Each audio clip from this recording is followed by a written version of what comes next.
Hello, welcome to Superheroes in Heels, where we fiercely empower women in male dominated industries to step up, own their role, and be successful in their business. I'm your host, Kimberly Borgens, and I'm so glad that you're here joining me today. Okay, superheroes in heels. Why do we have superheroes in heels? Because I think every woman who goes out the door and takes on a job while running a family, being in a marriage, no matter what, you're a superhero. I know so many people who are moms staying at home that are superheroes. They are doing the things that are necessary to take care of their family in this day and age with so many changes, so many options, so much chaos around them. And any woman out there who's making it happen, whether they're staying at home, whether they're working in a job, whether they're working in their own business, you are my superheroes. So welcome to celebrating you today when we talk about today's message. Today's message, I really wanted to get out and talk about it and share my experiences that I recently had. And so today we're going to talk about when making decisions, when it's important to make decisions as a female CEO in your business, the female CEO of your home, right? The female CEO of your position. Look, if you're working a job and you're not the CEO of the corporation, of the business, the sole proprietor business that you have, whichever that is, if you are an employee for somebody else, own your role as if you were the CEO of that role. Because when you own your role, and look, I get it. I just want to put in here for a quick moment. I get it. Not every company is respectful or cares about you the way that you want them to care about you. I totally, completely, and utterly respect that that is not happening out in the world. Okay. But if you own your role, and you treated it as if you were the very best employee. And if your company doesn't see it, then find a new job someplace else. But more importantly, is own your space. Stand up for what is right for you and your job, and stand up for what's right for you and your position. Just like an entrepreneur needs to stand up for what's right for their company and stand up right for their role as the owner and CEO of their business. And the other thing I want to say is there's probably a lot of like Gen Zs, millennials, we Gen X's, we don't have a problem with that, but that are really, hmm, they don't want to be CEOs. I've heard this so many times. I don't want to be the CEO. I don't want to have employees. Okay, great. Don't have employees. And you don't have to call yourself the CEO, but you have to call yourself the owner. You have to take the lead as the leader in your business. So if you hear the word CEO and you kind of cringe, my request is that you just look past the title and design your own title. For me, I know when I first started out in my business consulting business as the CEO of a corporation, why would I want to call myself the CEO over there? Right. So I would just, I feel it. I get it. So I was the chief empowerment officer. CEO, Chief Empowerment Officer versus Chief Executive Officer, right? So decide what that means for you and then own that space. So don't get stuck on the title of CEO. If you're a woman in business, if you're a woman who is working in a position, if you're a woman who is rocking and rolling in your family, like, and if you're a woman who's doing all of the above, right, just know you have to own your role in that space. And part of owning that role is making decisions, and making decisions as a female leader, as a female thought leader, as the female CEO, as a female whatever you want to name it, right? It is a little bit different than men making those decisions. And so I really wanted to talk about that today. So let's talk about women making decisions as the lead in their business, in their job, and in their families. Now, I work with a lot of clients who are women in women entrepreneurs. And so It doesn't mean I don't work with others, but I do work with a lot of clients who are CEOs. And so this is why, I kind of put this together, but I want, if you're not the CEO, I want you to listen today, because these decision making skills, if you can take them on, no matter what industry you're in, no matter what position you're in, no matter if you're a stay at home mom, these will work for you. Okay. So just put your listening cap on and just hear from my heart. These are some of the best ways to make decisions. So, the first thing that I'm going to say is no matter where you are, what level you are, you have to trust your expertise. You have to trust your voice. You know your skill set. You know it better than anybody else, whether they believe you or not, whether they, respect it or not, is it doesn't matter. Okay. What matters is that you have to trust your experience and know your voice. When you don't do that and you kind of hide from it and you're showing uncertainty, that's when people start to lose the respect and don't want to listen to you. So if you can stand in authority and say, look, I know my expertise, I know my voice, right? That's what's going to happen when you really make the best decisions. You have to also recognize that the value of your experience, everything that you've done up to this point, what you did way back in high school, right? What you did when you were in college, what you did when you were in trade school, what you did with your first job and every position since then, what you did when you started a business. That is all your experience, and you have different perspectives in that. And all of that experience has value. It has value, and you have to lean on your skills and your experience, your perspectives. You're the one who has to lean on that. Nobody else can do that for you. But you have to know your unique point of view on it in order to make a response. Or, you don't have to agree with everybody. You can have a different point of view. The problem comes when men say that women just want to argue. It's not that. That's not the case. Check with yourself. Sometimes, do you need to be right, or do you just need to be heard? So sometimes, look, you know what? I don't need to be right. You can make whatever decision. I'm just asking if you would just take a moment and hear my perspective, please. I know, working with my husband, sometimes he's ready to make a decision. I'm like, I have a different perspective on that. Would you be interested in hearing that? When I say, when you would you be interested in hearing it? I don't think I've ever gotten a no. Right? But you have to know what your unique voice is, and you have to know your past experiences all matter in creating the value that you have today. Like, all my coaches out there, if you're listening and you're a coach and you're hearing my voice right now, I want you to really take a deep breath as I tell you this. You are not charging enough. And the reason why I say that is you're saying, I only have X amount of value as a coach. And I'm saying you have X amount of years experience of other things that you could be coaching people for. And if you're at the bare bottom of what coaches charge, you need to get on some calls with me and let's do some coaching so that you can raise your prices. Okay. I'm just saying it because you have so much more value than you give yourself credit for. And I've seen it so many times. I have had to work with coach after coach after coach on creating value for themselves. I have it in the Hive Society, this whole process on how do you create your value so that you understand what you really should be charging for your coaching sessions. So if that's an issue from you, reach out to me today so we can change that right away. Okay, let's get back to the topic of decision making. Look, when we're coming to making decisions, we have to also build a network of people. I know a lot of times people are like, oh, I just make my decisions. But you know what? When you have trusted advisors and you have mentors, you have peers, somebody outside your industry, somebody inside your industry that you can talk to and bounce some ideas off of and get a different perspective before you make the decision. Ooh, that can be huge. I'll pick up the phone and call one of my friends in my mastermind. I'll pick up the phone, call one of my friends who I've just built relationships with throughout the years and say, hey, I'm thinking about this. What is your perspective on it?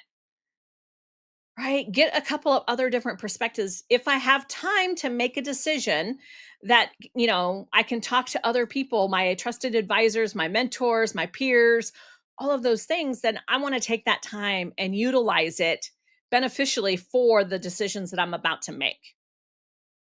Now, there's some decisions you just have to make quickly, right? It's a now, now, now decision. Those are usually urgent.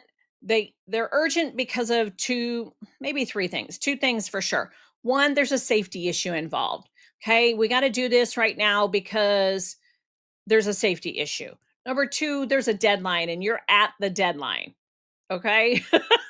You have procrastinated, you have pushed it back, and then all of a sudden there's a deadline. Or you have an opportunity, but only if you make the decision now, right? There's a sense of urgency behind it because there's a deadline. And then the third reason for making very fast decisions would be to get it out of the way. Like you have so many decisions that you have to make it in a day that if you can get one out of the way because you can make a quick decision and move on, that would be the third reason for making fast decisions. But you want to just make sure that you're making the right decisions based on what is necessary and what is needed. And if you have time, get with your peers, get with some mentors, or get with your mastermind and talk to them and say, "Hey, I have this. What is your perspective on it? I was thinking about doing this. What do you think?"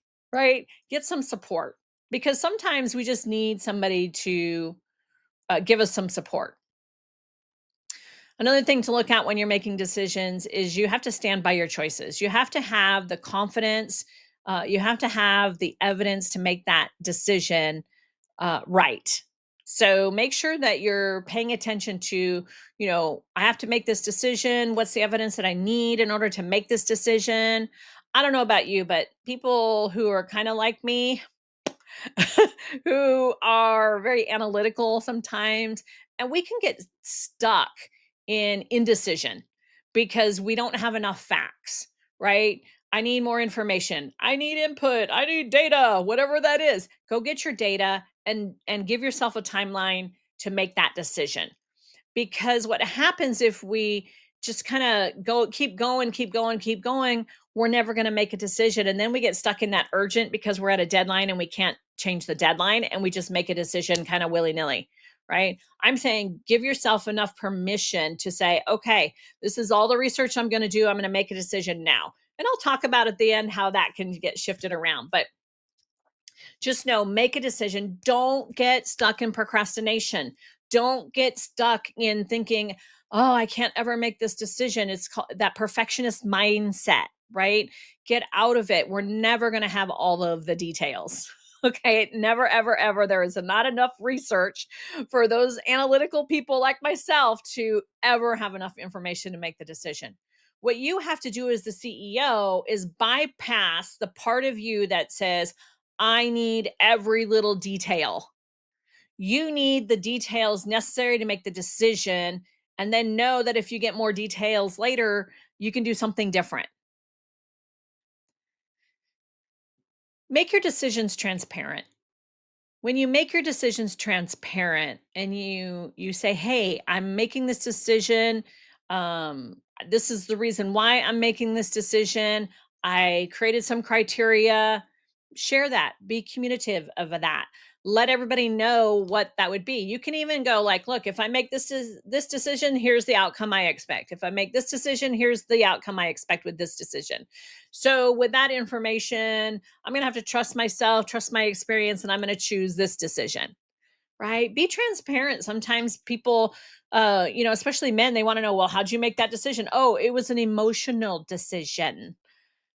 Quite often, women in male dominant spaces, what happens is men think we're making decisions based on emotions. Are we? Yes, sometimes. All the time? No, we're not. But we get kind of caught in that she's making an emotional decision because men aren't willing to stop and take a look at our perspective. And it's not really emotional. It's just that as women, we look at nurture, we look at that space of what could happen, what could be the outcome, who's all involved in that. We look at the stakeholders and then we look beyond that. Men are like, this is the decision I want to make based on this information and these stakeholders, but they're not often looking too far beyond that. That's just not how men process things. Women, we process it a little bit differently, right? We were made different for a reason. Okay. We partner together for a reason. So don't be afraid to say that, here's the reason why I chose to do this. Some men will go, I don't care about your reason. And you go, no problem. Then go do that. Right? Then I just give it back directly to them because I don't need to sit there and argue with them. I don't need to sit there and get emotional. Look, if they hurt my feelings, great. I suck it up until I go back to my office. Close the door and just go. Oh, those men. Look, I love men. I raised 3 young men. Like I have no problem with men. But the reality is that sometimes some women are making decisions to kind of push men out of the way. And some men are making decisions to push women out of the way. I make decisions based on what's best for what is needed to move forward. So if you can get that mindset going, what is the best decision I need to make in order for us to move forward from this point? Then you are much more not, it's not about emotion, it's about what's next. So pay attention to that a little bit. I do want to talk about the demands of leadership around this is when you're in high pressure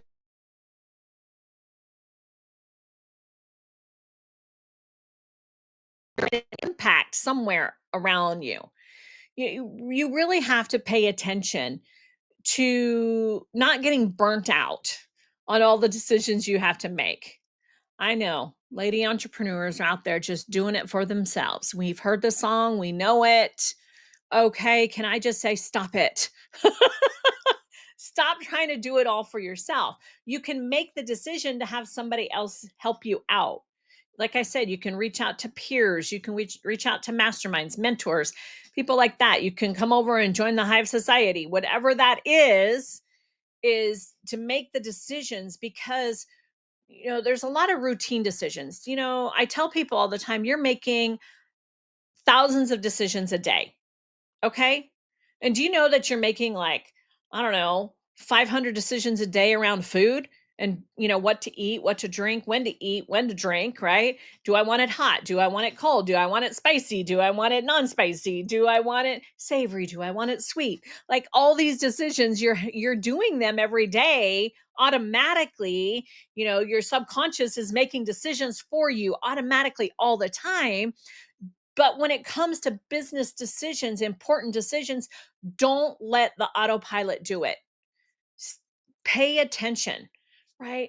Don't get so caught up in the high pressure stuff or the isolation that is going to lead you to burnout in making decisions. What I'm telling you is be conscious of your decisions so that you're making the right decisions and you don't have to go fix those decisions. Does that make sense for everybody? Because I don't want you to fix decisions, but I do want you to also pay attention to your health.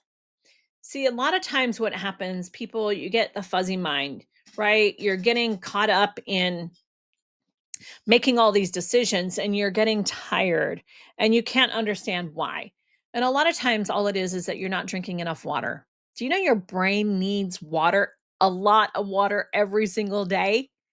I know they tell you drink 8 ounces of water, 8 times a day so that, your body gets the right fluid, but your brain's part of that body. And if you're not drinking enough water and you're dehydrated, you go into brain fog.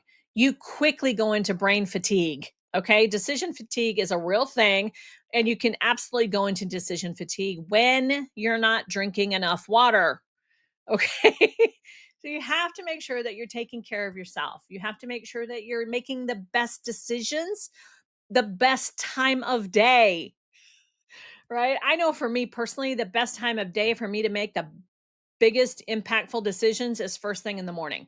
By about 3 p.m., my brain's like, okay, we're ready for a nap, girl. Okay. The brain's going to say, I just need you to do something that is all on autopilot because I can't make another daggum decision. So you have to make sure that you're taking care of, you're getting the right rest that you need, that you're getting drinking enough water, that your routine and automated less critical choices that you have to make are done on autopilot so that when you're ready to make those important decisions that you can do them, right? Conserve your energy for those and the time of day that that is most important for you. My husband, on the other hand, like from 4 p.m., he's ready to make decisions. He's fast paced at that time. So when I'm shutting down, he's turning on. Sometimes we'll butt heads on them like, whoa, whoa, I can't even answer that question right now. Hold on. My brain's been working all day. Let her have a break for a minute. Let me come back to that. Okay. So, know that sometimes people are like that. Find out if you have to make decisions with somebody all the time, find out their best time of day and your best time of day and see if they can overlap a little bit. Right. That is huge if you pay attention to it. If you have a boss who's like, boom, boom, boom, first thing in the morning, and you're like, oh my gosh, I just haven't even had my coffee yet. Right. I don't drink coffee, so I don't really know that thing, but I don't do caffeine. But I will say this is that that's because your boss is ready to make those decisions first thing in the morning. That's their key time. And if it's not yours, you just say, okay, give me all of this stuff. Can I give you this back? Give you the information back this afternoon. See if you can work that out with your boss. A lot of times they're not mad at you or anything like that because of those things. All they want to do is just make sure that these things are happening, right? Just want to make sure that the decisions get made. Sometimes you get a bossy boss who wants that information now, and you're going to have to make the best decision you possibly can. But do the best that you can. But make sure that you're drinking, plenty of water, that you're getting enough rest, that you're taking care of yourself so that you can make those decisions. So what happens, let me just say, like, you made a decision. I said I would come back to this, so let's talk about it. You made a decision. You thought it was the best decision with the best information that you had at that time. And then new things showed up. Guess what? You get to make a new decision.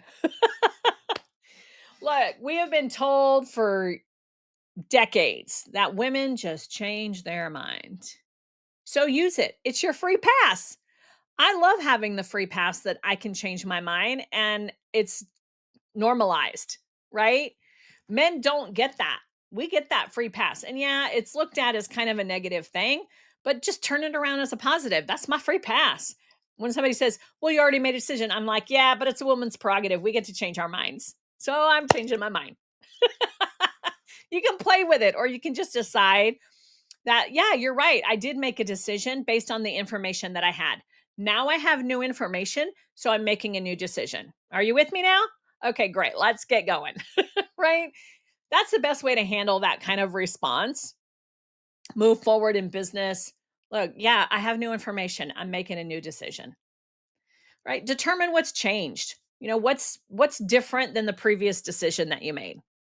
What's the new development? Is it urgent? Is it something that can wait on this decision? Or do you have to get more information to solve it? Figure that out. But the biggest thing is be flexible, be adaptable, be willing to listen to another side. Sometimes there's business negotiations that happen in decision making.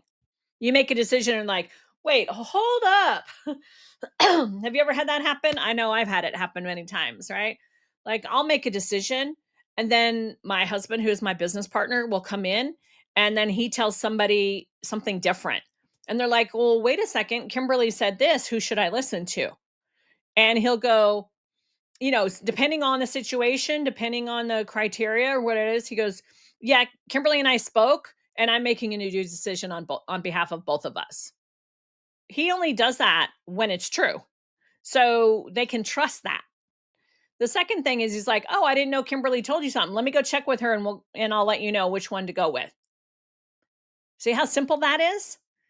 We don't have to make it hard. We don't have to make it a fight. And sometimes what's happened is I'll be honest, look, I have 70 employees. I'll tell one employee something, he'll tell another employee something, and we kind of they come together and like, whoa, wait a second. Two different stories. Oh, they're not even on the same page. No, we just weren't in the same room. That's all. We come about it from different directions, right? He comes in the front door, I come in the back door. He comes in the window, I come down the chimney, whatever, right? We're going to come at it from different perspectives.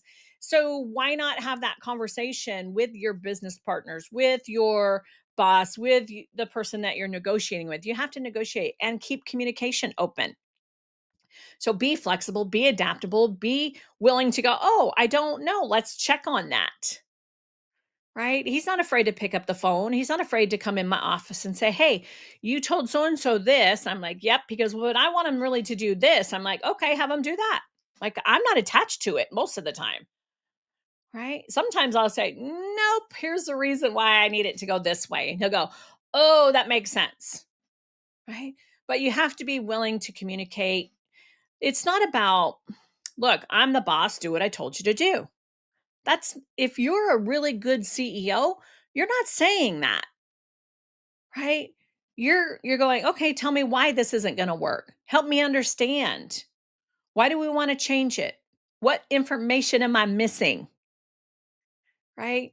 I want to say that having that agility, having that willingness to shift and need and pivot, all of that ability to do that, it's a strength. It is not a weakness.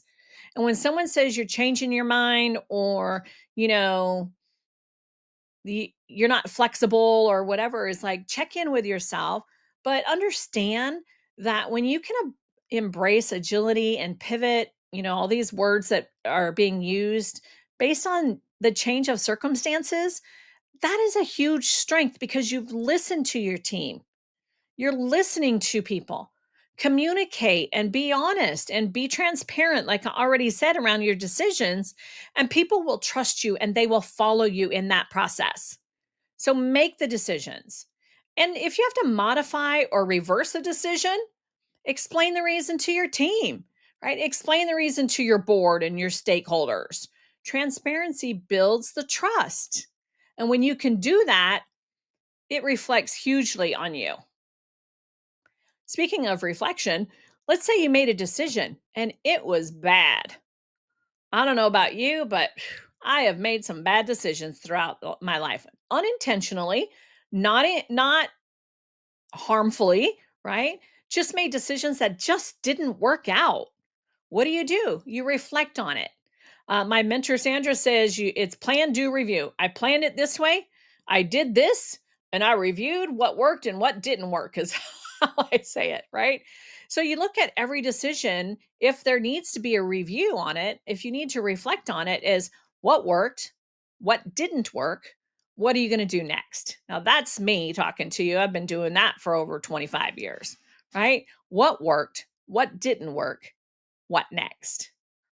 And use your experience, use your learning this as a learning opportunity for yourself and go, I might want to do something different next time.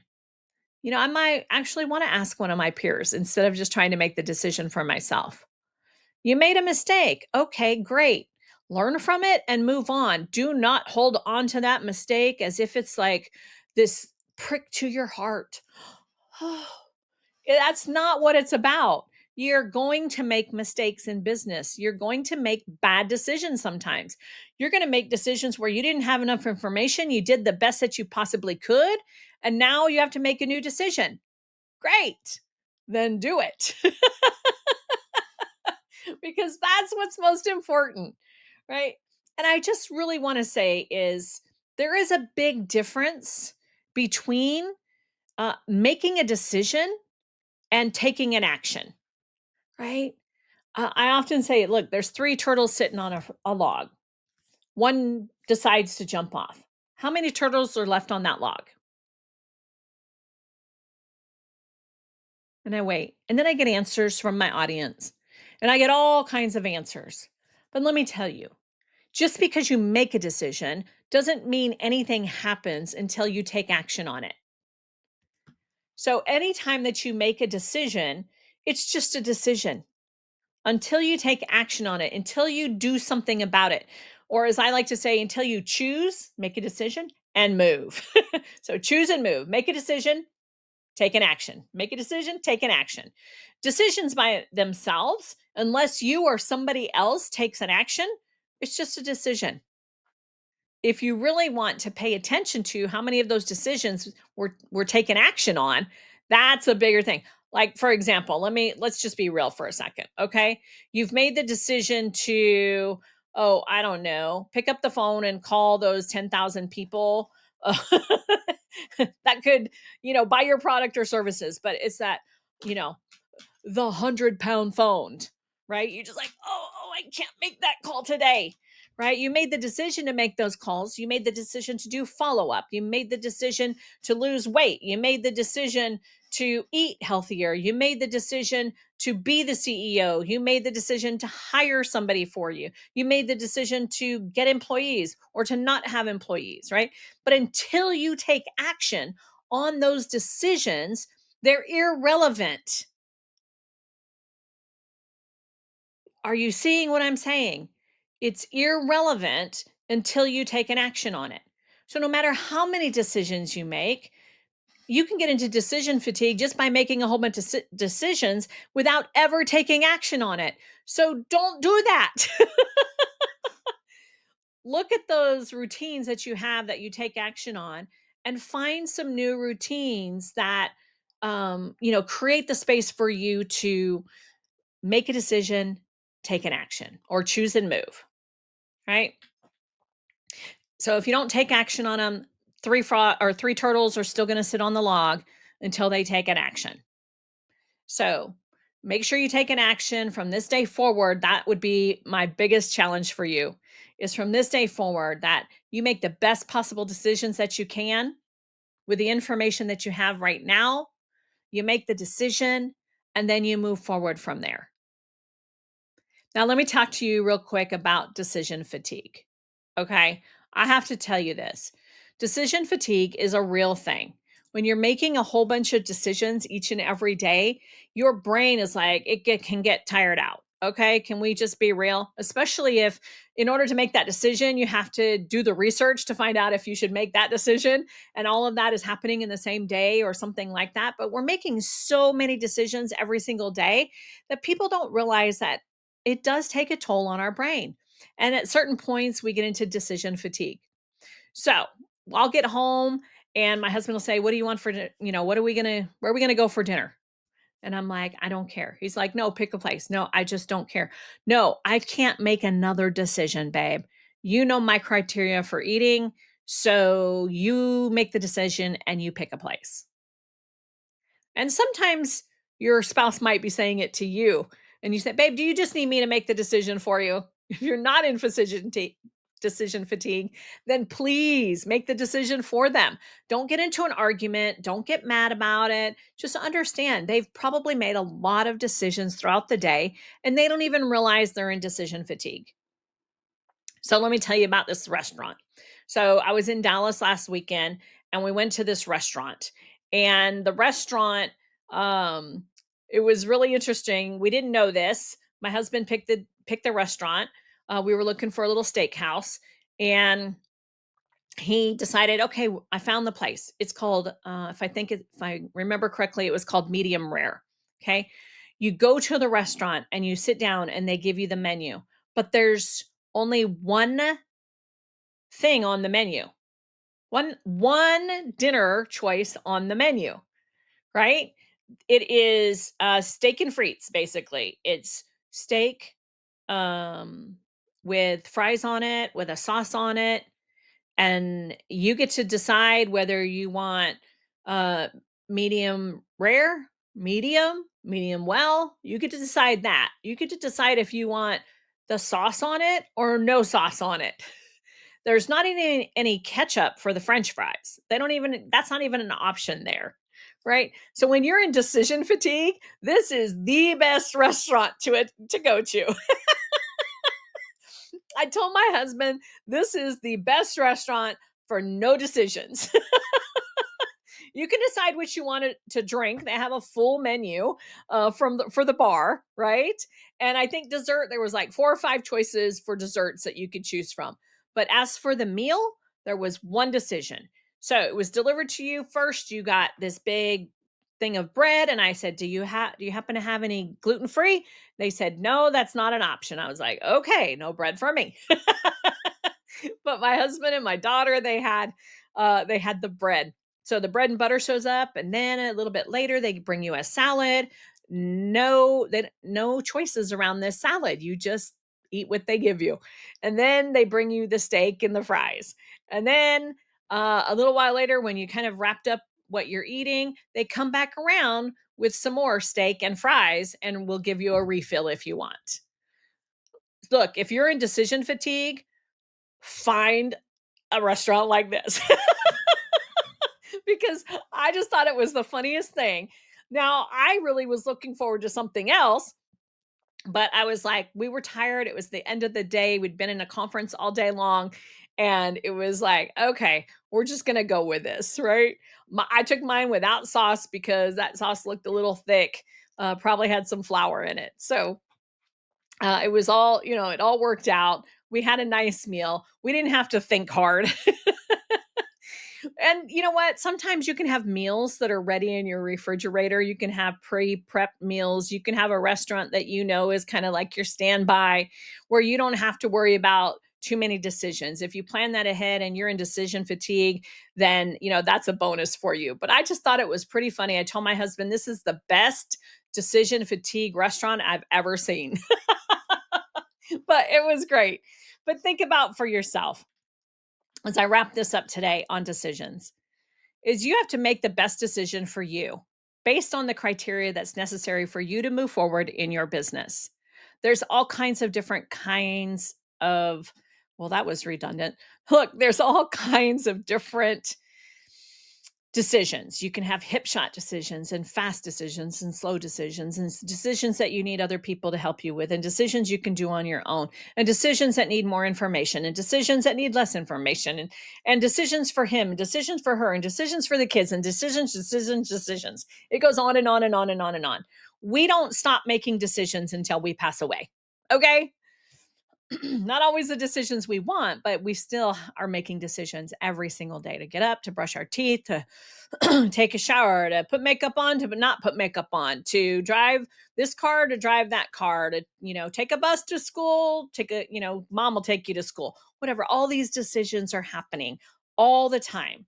Have you ever gone through a red light or gone through a traffic light and after you passed it, you go like, was that green? Did I, because your subconscious was making those decisions for you. Like I said, your subconscious is making so many decisions for you every single day. But you have to pay attention as a business owner, as a CEO of your company, as a woman in a male dominant space. You have to make the best decisions and the right decisions based on what is necessary to move forward. So make sure that you're hydrated enough, make sure you get enough rest so that you can make the best decisions each and every day.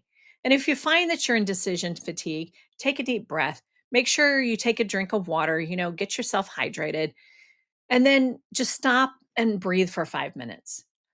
The box breathing, right?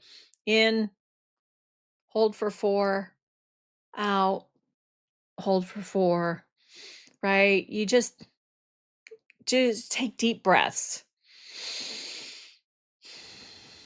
And sometimes you can tell people, I can't make this decision today. Can you check with me tomorrow at this time?